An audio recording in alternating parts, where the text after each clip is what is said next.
زمان كانوا بيقولوا ده غالي جدا يستاهل وزنه ذهب. اعتقد مش هيبقى اغلى من كده. عملة ذهبية وزنها 100 كيلو جرام من الذهب الصافي، والاغرب من كده كمان انها اتسرقت. اتسرقت ازاي؟ طيب خلينا نروح بقى على رويال اونتاريو ميوزيوم في مدينة تورونتو في كندا عشان نشوف القصة دي.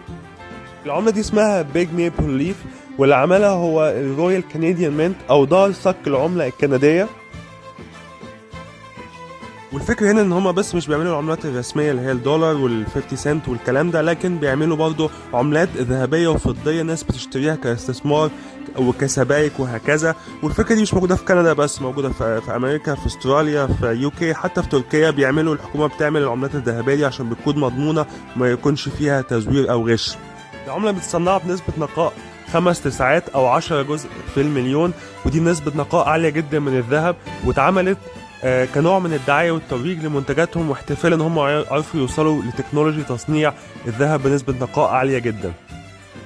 بصراحة لما تقف قدامها كده هتلاقي شكلها رائع وجميل جدا، طبعا عشان حجمها الضخم ودرجة نقائها العالية. بأسعار الذهب الأيام دي سعرها يتراوح بين 6 إلى 7 مليون دولار. هي اتعمل منها 6 نسخ اتوزعت في أماكن مختلفة حوالين العالم، وكان في منهم نسخة في متحف في برلين في ألمانيا، وفعلا اتسرقت في 2017.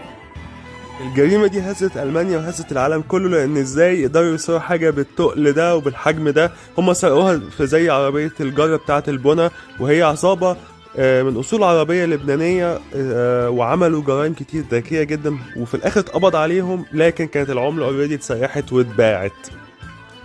العصابة دي عملت جرائم تانية كلها بملايين الدولارات وكلها بطرق ذكية وعجيبة جدا، واتعمل مسلسل ألماني inspired بقصتهم.